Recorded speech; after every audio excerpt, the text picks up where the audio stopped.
Good morning, folks. The sun is entering more of a fighting stance the last 24 hours. Nobody's swinging yet, just saying. We've got the top articles in the journals and some blast from the past relevant to the near-term future.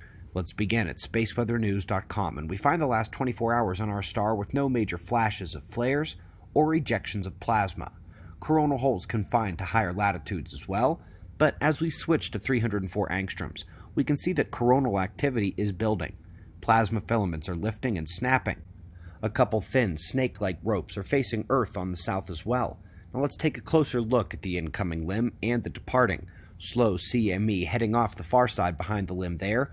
These bright active regions actually only have a few sunspots and they are small and undeveloped without penumbral surroundings. The departing limb is quite a bit more active despite not really releasing interplanetary shocks at this stage. You can see those thin filaments facing Earth too atop the boiling surface. Quick check on geomagnetic conditions finds solar wind generally at lower intensity this morning and from a slow decline, leaving Earth's magnetic field very calm today. Let's make our only science stop outside the Earth here for a continuation of the problems of modeling the inside of a star.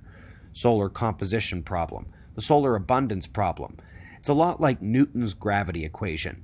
Excellent descriptor of observable reality, fails at the most critical scales. That's pretty much mainstream science on the solar dynamo right now. On to more pressing and more easily understood science. Camp Flegrei, which is unquestionably my number one concern volcano heading into the coming years, is showing 2 to 5 centimeters of uplift per year at the expected eruption zone. Over the 4-year study, that's 8 to 20 centimeters in the various locations, helping to solidify its building phase continues, and that we may soon be able to pick out where the uplift is on runaway compared to the surroundings. Up next, this is one where the words hit your ear differently at first than they should. Is Earth's crust operating at a critical point? Sounds scary. But they're actually discussing whether or not seismic events are entirely random and independent. If so, each event would follow criticality and be utterly unpredictable. Observers know better. By the way, the third author on the paper used to work for NASA. If any of you remember when that team from NASA and ETH Zurich declared the electromagnetic precursor model was the best way to predict quakes, he was on NASA's side of the team. And by the way, paper confirms today they are not at a critical point and they are predictable. Folks, we are in the midst of the AGU fall meeting. It's where tons of the most important science comes out every single year, and just like last year, we're seeing a considerable respect paid to solar climate forcing and atmospheric electricity that was absent in years prior. A couple of them, I'm very excited for them to post, but while I wait, I went back and found that talk that about 60 or 70 of you have asked about, the one where they first announced the discovery that the 7-year cycle of length of day changes, slight glitches in Earth's rotation, literally, occurred due to geomagnetic jerks from Earth's core.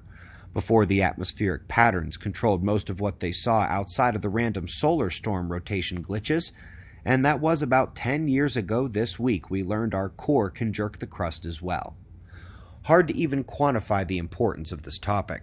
As Earth is slogging deeper into the ongoing magnetic excursion, the planet is set to have rapid changes, and many of them are already underway.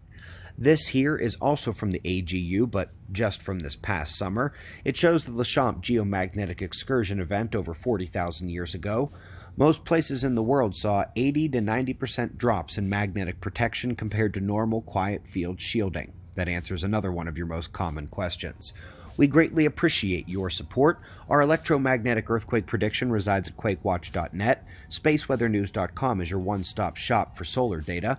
Our store closes at the end of the week for the holiday. Speaking of shopping, get those orders in now, especially those children's books. That's at otf.sells.com. We've got faster wind maps and shots of our star to close. It's 5 a.m. in the new Valley of the Sun. Eyes open. No